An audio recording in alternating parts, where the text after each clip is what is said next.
Salut les amis, alors bienvenue dans cette nouvelle vidéo. Aujourd'hui je te propose qu'on discute, qu'on parle, qu'on évoque l'activité au jardin et dans sa serre pour le mois de septembre. Alors tu vas voir, il y a des gestes assez simples. Ça va se passer forcément dans la serre avec les différentes cultures, avec les tomates, les poivrons, les aubergines. Mais je te montrerai aussi quelques petites astuces pour les différentes activités comme les différents semis à effectuer pour cette période. Alors c'est parti, on va découvrir ça. Moi, je vais faire quelques petites cueillettes en attendant. Aujourd'hui, on va manger de la tomate jaune. Tomate cerise.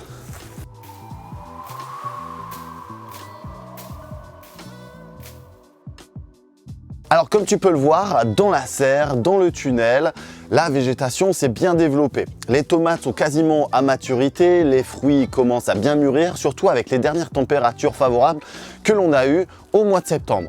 Donc là, les différentes activités à effectuer, notamment pour ces tomates, ça va être la récolte.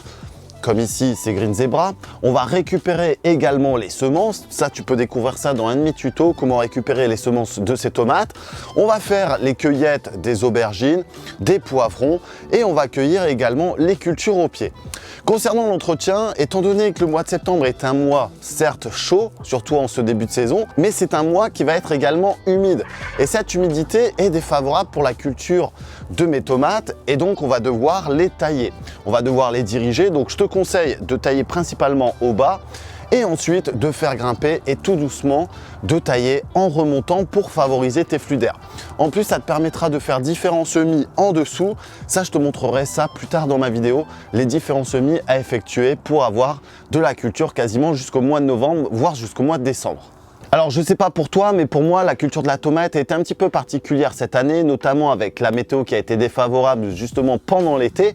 Cependant, on a une arrière-saison qui est assez sympathique et ce qui permettra justement de sélectionner ces variétés. Donc pour la récupération de graines, comme je te le disais tout à l'heure, tu vas déjà faire un petit point sur tes pieds, voir les différentes maladies, peut-être les attaques de parasites, voir aussi la productivité, également le goût. Tu vas sélectionner tous ces critères qui t'intéressent et tu vas pouvoir récupérer justement les différentes semences. Là ici, c'est des générations qui ont quasiment 7 à 10 ans sur les tomates cerises, sur les Pink Brandywine ou alors sur d'autres variétés. Et donc le fait de garder tes semences, ça te permet justement d'avoir une pseudo-résistance à ton sol, bien qu'il faudrait de nombreuses années pour avoir une résistance avec par exemple les pieds de tomates, aubergines, poivrons, mais ça te permet aussi de travailler d'autres points et de travailler aussi en hiver où les activités au jardin sont un petit peu inexistantes. Allez, on continue l'aventure. Toujours pour les tomates, mais c'est valable aussi pour les poivrons, les aubergines, on va avoir des variétés qui vont être plus assujetties à des maladies.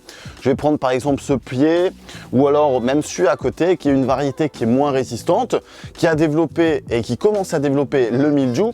Première chose, on va essayer de récupérer les tomates qui sont valables.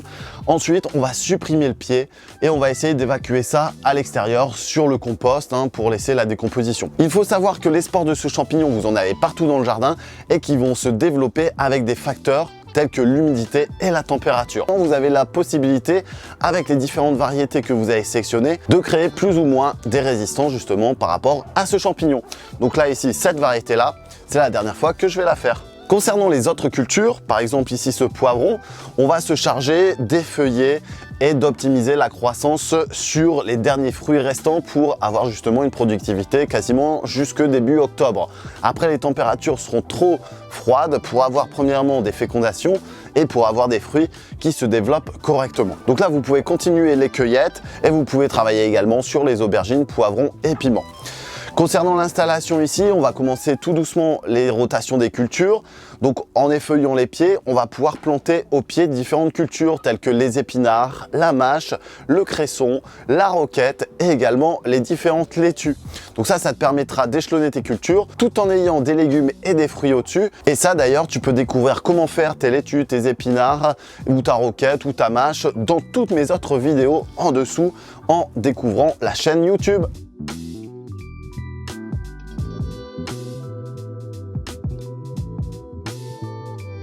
Ensuite, si tu suis mes vidéos, tu as pu certainement voir qu'on avait effectué courant le mois d'août, début août, notamment la culture des haricots. Donc là, pareil, ça va être les dernières fois où on va récupérer ces haricots.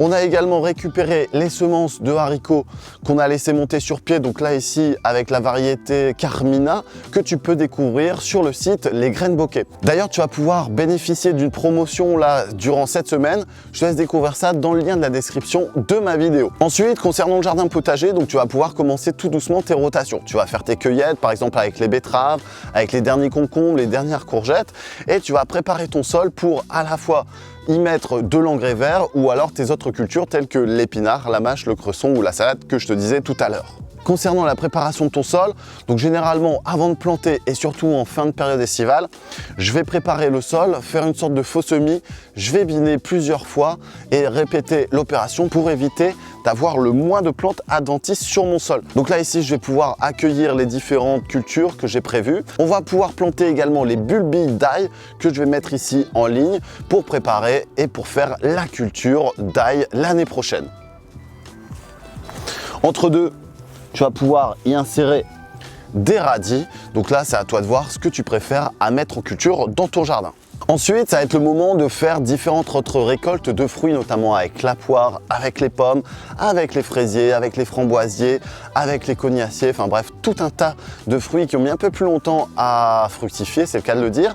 Et donc, tu vas pouvoir les récupérer pour préparer ton hiver. Tu vas pouvoir faire des jus, d'ailleurs ça va être bientôt l'objet d'une vidéo, comment faire son jus facilement. Donc ça, je te laisse découvrir ça dans les futures vidéos qui vont arriver les semaines prochaines.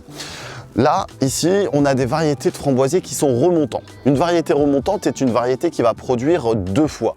Une première fois en début de saison, donc courant mai-juin, et une seconde fois en période fin d'été. Donc c'est le cas avec ces framboisiers, c'est également le cas avec différents fraisiers que tu vas pouvoir retrouver dans le jardin.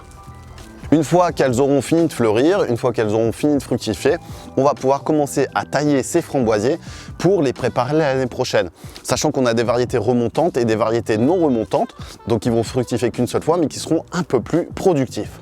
Dans le parc à fraisiers, on va faire et vérifier les différentes cueillettes. Pourquoi? Parce qu'on a des prédateurs comme les oiseaux qui viennent s'installer et qui viennent forcément manger nos petites fraises. Donc là-dessus, je te conseille de vérifier régulièrement, de vérifier quotidiennement, voire 2 fois par jour pour venir les cueillir si tu veux en avoir. Ensuite, on va faire de l'entretien. Donc on va commencer également un désherbage, on va sarcler, on va biner dans le but justement d'optimiser la croissance encore une fois. On va également récupérer les différents stolons pour multiplier sa culture de fraisiers.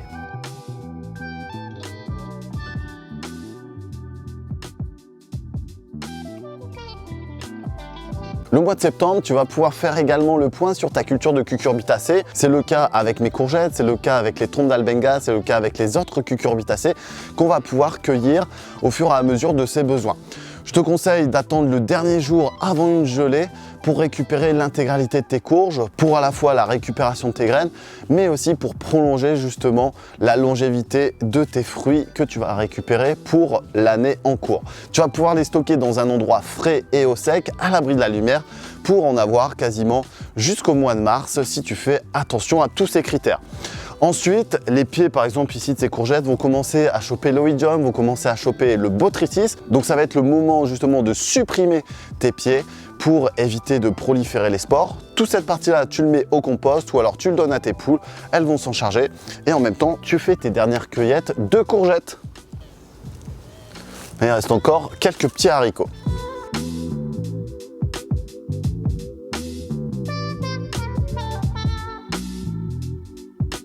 Une fois que tu as fini cette activité de suppression de tes pieds, de différentes courgettes ou d'autres cultures, tu vas pouvoir mettre en place un engrais vert qui va s'installer. Donc je te conseille de mettre de la facélie qui va à la fois enrichir ton sol, qui va apporter des fleurs, qui va attirer des butineurs et qui peut se ressemer facilement d'année en année. Donc tu vas pouvoir mettre ça après tes cultures, tu prépares ton sol, tu fais un semis direct à la volée et enfin tu viens récupérer tes graines une fois que la floraison sera finie. Entre deux, il y a des cultures que tu ne vas pas pouvoir enlever tout de suite. C'est le cas ici avec ces physalis. Les physalis du Pérou qui vont justement être récoltés au fur et à mesure. On a des boucalis ici avec des beaux fruits qui fait partie de la famille des solanacées. Donc ces physalis qui sont en place, on va les laisser ici jusqu'aux dernières gelées, jusqu'à temps qu'il n'y ait plus de pieds pour récupérer les différents fruits, récupérer des semences et refaire de la production l'année prochaine. Voilà, ça va être à toi de jouer maintenant. Je te laisse découvrir encore une fois le code promo pour avoir tes graines sur les graines bokeh dans le lien de la description. Je te laisse également partager cette vidéo et découvrir toutes les autres vidéos pour avoir des astuces. N'hésite pas à partager et à mettre un petit commentaire dans la vidéo. Alors à toi de jouer!